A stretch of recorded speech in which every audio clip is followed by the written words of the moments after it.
Hello, bienvenue dans Booster, j'espère que tu vas bien et que tout va pour le mieux.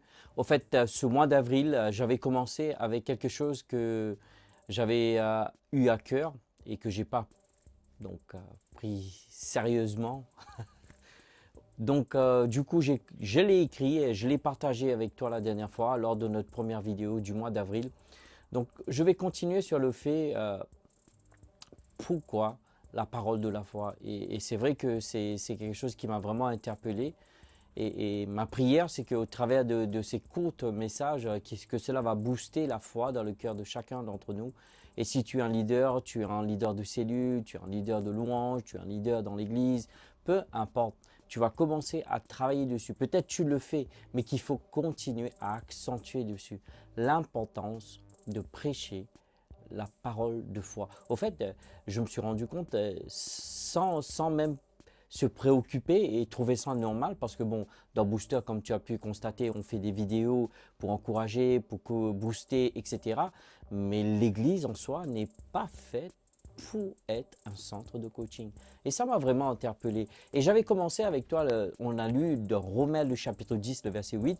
La fin de ce verset, l'apôtre Paul qui parle, il dit, je prêche, écoute bien, je prêche la parole de foi. C'est le message. Donc, si lui, en tant qu'apôtre, que nous pouvons constater aujourd'hui que la majorité de la théologie de l'Église aujourd'hui est fondée sur ces épîtres, combien à plus forte raison nous devrions porter attention sur ce qu'il a dit, sur l'importance de prêcher la parole de foi. Il faut comprendre que la parole de foi est cruciale pour la vie du croyant. Donc si nous, en tant que leader, en tant que pasteur, en tant qu'apôtre, prophète, nous ne prêchons pas la parole de la foi, eh ben ça va générer un certain déséquilibre. Au fait, comme un exemple, je te donne juste un exemple rapide avant de continuer. Tu vas dire à quelqu'un, bah, écoute, il faut te discipliner. Tu vois, dans le côté mental, coaching, c'est très très bien, il va se discipliner.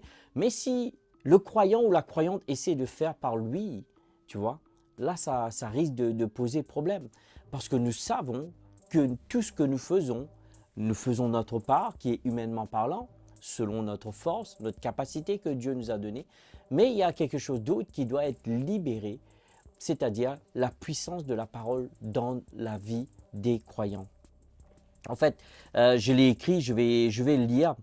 Euh, L'authenticité du message. Ouais. Tu m'as bien entendu. L'authenticité du message. Au fait, faut comprendre qu'il est temps qu'aujourd'hui, que nous, en tant qu'Église, qu'on puisse se lever et vraiment impacter. Mais tu ne peux pas impacter si tu n'es pas dans un lieu stratégique. Donc, pour pouvoir être dans un lieu stratégique, combien à plus forte raison que la parole de foi est importante. Je vais lire un verset avant qu'on termine. Je pense que le temps passe tellement vite, n'est-ce pas? Cela se trouve dans Éphésiens, le chapitre 2, le verset 8 à 9. Éphésiens le chapitre 2, le verset 8 à 9. Il dit quand vous êtes sauvés par la grâce, par la foi, quand cela ne vient pas de vous. Déjà, on comprend que tu n'es pas sauvé par toi, tu es sauvé par la grâce. Mais il dit par le moyen de la foi, l'élu second le dit. Et Darby dit ici par la grâce, par la foi. Donc tu dois comprendre deux choses importantes sur l'importance de la parole de la foi. La grâce, c'est tout ce que Dieu a accompli en son Fils qui nous est accessible. La foi, c'est de pouvoir nous connecter à cette réalité. M'as-tu entendu? Pourquoi? Je suis en train de juste résumer quelques points rapides pour te motiver, pour t'encourager à commencer à prêcher la parole de foi. Pourquoi elle est importante? Tout simplement, la grâce nous donne l'opportunité de pouvoir comprendre tout ce que Dieu a fait pour nous. Tu vois, dedans, tu as le salut, la guérison, la délivrance, la restauration, la protection. Il y en a tellement. D'ailleurs, peut-être qu'un jour, on fera, je ne sais pas comment on le fera, en tout cas, de voir un peu toutes les révélations pauliniennes. Mon Dieu, c'est énorme, énorme. En tout cas, on va rester concentré. Le temps passe vite. Les 5 minutes vont être épuisées bientôt. Donc, je disais, tout a été mis à disposition par la grâce. La foi se sert de cette disposition de grâce que Dieu a mis en possession. C'est-à-dire que nous ne sommes pas les malades qui prions pour être guéris, mais nous sommes les guéris qui veulent maintenir notre guérison. Tu vois, c'est différent. C'est pas comme si nous qui voulons combattre pour avoir la victoire. Non, nous combattons pour maintenir la victoire que Jésus nous a déjà donnée. Deux choses importantes avant qu'on se laisse. On me dit à l'oreillette, 5 minutes est déjà passé. Deux choses.